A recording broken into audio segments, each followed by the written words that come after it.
கிராமத்தில் YouTube channel பாருங்கள், subscribe பண்ணுங்கள். அப்போவே நம்ம போட்ட தெரியும். நம்ம போட்ட தெரியும் இயற்கை விவசாயம் சார்ந்து தெரியுங்க. நம்ம ஃபார்ம் பார்த்தீங்கன்னா சர்டிஃபிகேட் ஃபார்ம். நம்ம அங்கே சார்ந்து வாங்கியிருக்கிறோம் நம்ம தோட்டத்துக்கு. இப்போ பார்த்தீங்கன்னா நம்ம கரும்பு நடக்குது, இன்னைக்கு அறுவடை நடந்துட்டு பார்த்தீங்கன்னா இது வந்து இயற்கை முறையில் நம்ம பண்ணிட்டு இருக்கிறது எவ்வளோ சவாலான எவ்வளோ சிரமங்கிறது எல்லாத்துக்கும் தெரியும். என்ன அறுவடை நடந்துட்டு எந்த அளவுக்கு நெல் வந்து சேதாரமாக இருக்கிறா பாருங்க.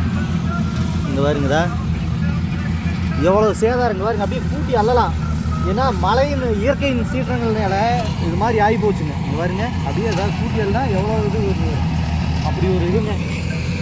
ஏன்னா இயற்கை விவசாயம் ஈஸியானதுங்க. அது வந்து இயற்கை நமக்கு ஒரு சில நேரங்களில் ஒத்துழைக்காமல் போயிடுது. கூலி வந்து அதனுடைய செலவுகள் அதிகமாகிடுது. அதனால தான் நம்ம வந்து விலை வந்து நிர்ணயிக்கல, கொஞ்சம் கூடுதலாக நிர்ணயிக்க வேண்டிய சூழ்நிலை இருக்குதுங்க. அதுதான் காரணம். ஏன்னா இது வந்து படுத்து கிடந்ததுனால ஓட்டுறதுக்கு ரொம்ப அதிக நேரங்கள் ஆகுதுங்க. அது ஒரு காரணம். விளைச்சலும் விளைச்சல் ரொம்ப குறைவுங்க. பார்த்தீங்கன்னா நெல்லுடைய தரம் வந்து மணியினுடைய தரம் நல்லா இருக்கு. மணியினுடைய தரம் பாருங்க, அப்படியே எவ்வளோ முதிர்ச்சியாக அப்படியே சில உங்களுக்கு அந்த சவுண்டு கேட்குது. மணியினுடைய தரம் நல்லா இருக்குதுங்க. ஆனால் இதுதான் இதில் ஒரு மைனஸ். இயற்கை நமக்கு ஏன்னா நம்ம ஒருத்தர் மட்டும் இயற்கை விவசாயம் செஞ்சு எல்லாத்துக்கும் நம்ம உணவு கொடுக்க முடியாது. எல்லோரும் இது மாதிரி மாறினா மட்டும்தான் நம்ம எல்லாத்துக்கும் நஞ்சில்லாத உணவை எல்லா நுகர்வோருக்கும் நம்ம கொண்டு போய் சேர்த்த முடியுங்க.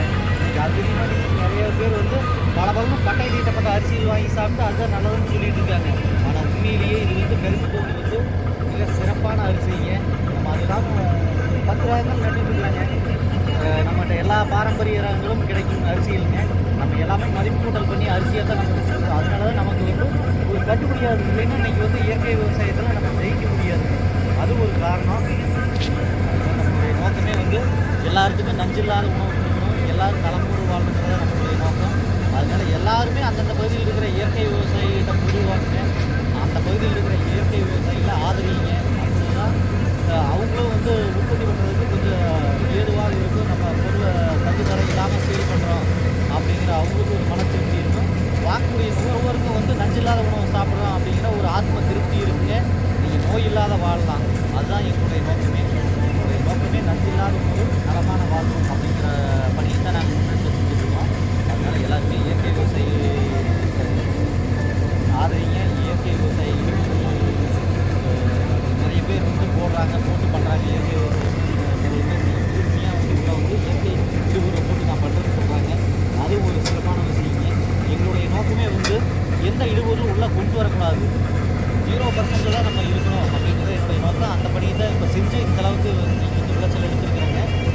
ஒரு சிலர் வந்து அதிக இடுபொருட்கள் வந்து வெளியில் பயோன்னு சொல்லி வாங்கி போட்டு அதிக விளைச்சல் எடுக்கிறோம் அப்படின்னு சொல்கிறாங்க. அதில் வந்து எனக்கு உடன்பாடு இல்லை. ஒரு பொறுப்போடு நம்ம தோட்டத்துக்கு வெளியிலேருந்து வாங்கி உள்ளே போடக்கூடாதுங்கிறது என்னுடைய நோக்கம். அந்த நோக்கத்தில் தான் நம்ம நீங்கள் பயணிச்சுட்டு இருக்கிறோம். நீங்கள் அது மாதிரி உற்பத்தி பண்ணிகிட்டு இருக்கிறோம்.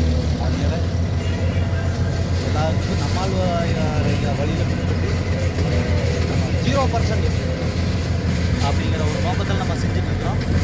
அதனால் அனைவருமே இயற்கை விவசாயத்துக்கு வாரிகள் வரவேற்கிறோம். நம் தேகம் காப்போம், நம் தேசம் காப்போங்க. இயற்கை விவசாயத்தை ஊக்குவிப்போம், நம் மண்வளத்தை பாதுகாப்போம்.